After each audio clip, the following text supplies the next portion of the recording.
কোনো লক্ষণ নেই, কোনো ব্যথাও নেই, আপনার শরীরে চুপচাপ একটি পাথর হয়ে বসে আছে। একদিন হঠাৎ এমন তীব্র ব্যথা শুরু হলো যে সোজা হাসপাতালেই যেতে হলো। পিত্তথলির পাথর ঠিক এমনই নীরব এক সমস্যা। বিশ্বজুড়ে প্রাপ্তবয়স্কদের প্রায় 10 থেকে 15% মানুষের পিত্তথলিতে কোনো না কোনো সময় পাথর তৈরি হয়। অনেকেই বছরের পর বছর বুঝতেই পারেন না, কারণ শুরুতে বেশিরভাগ ক্ষেত্রেই কোনো লক্ষণ থাকে না। পিত্তথলি হলো লিভারের নিচে থাকা ছোট্ট একটি থলির মতো অঙ্গ। এটি পিত্তরস জমিয়ে রাখে। এই পিত্তরসে যখন কোলেস্টেরলের পরিমাণ বেশি হয়ে যায় অথবা পিত্তথলি ঠিকমতো খালি হতে পারে না, তখন ধীরে ধীরে ছোট ছোট কণা জমে পাথর তৈরি হয়। বেশিরভাগ পাথরই কোলেস্টেরল দিয়ে তৈরি। অনেকে মনে করেন শুধু তেল মশলা খেলেই পাথর হয়। বাস্তবে বিষয়টি এত সহজ নয়। অতিরিক্ত ওজন, ডায়াবেটিস, দীর্ঘদিন অনিয়মিত খাবার খাওয়া, খুব দ্রুত ওজন কমানো, দীর্ঘ সময় না খেয়ে থাকা এবং শারীরিক পরিশ্রমের অভাবও ঝুঁকি বাড়ায়।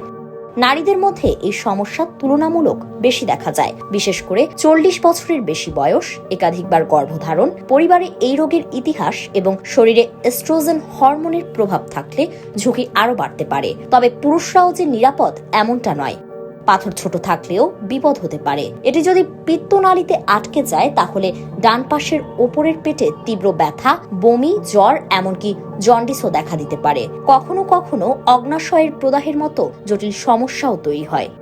এবার আসি সবচেয়ে আলোচিত প্রশ্নে, অপারেশন ছাড়া কি পাথর গলে যায়? উত্তর হলো কিছু ক্ষেত্রে যায়, তবে সব ক্ষেত্রে নয়।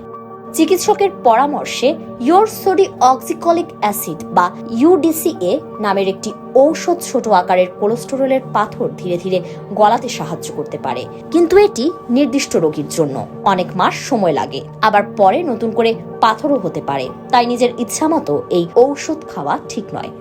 অনেকে হার্বাল ঔষধ, ভিনেগার, লেবুর রস বা বিভিন্ন ঘরোয়া উপায়কে পাথর গলানোর নিশ্চিত সমাধান বলে প্রচার করেন, কিন্তু এখন পর্যন্ত শক্ত বৈজ্ঞানিক প্রমাণ নেই যে এসব পদ্ধতি নিয়মিতভাবে পিত্তথলির পাথর নিরাপদে গলাতে পারে।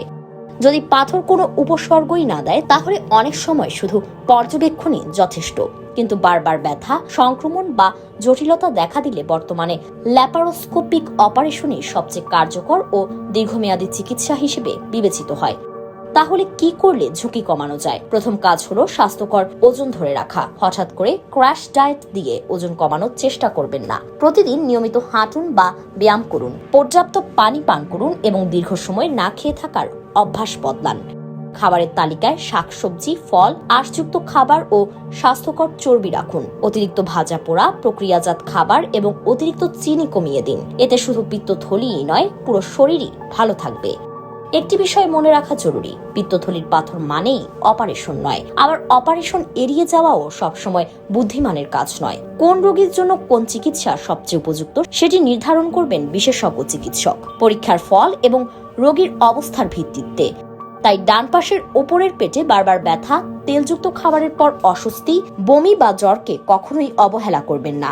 সময় মতো পরীক্ষা করালে ছোট একটি সমস্যা বড় বিপদ হওয়ার আগেই ধরা পড়তে পারে। আর সচেতন জীবনযাপনই হতে পারে পিত্তথলিকে পাথর মুক্ত রাখার সবচেয়ে কার্যকর উপায়।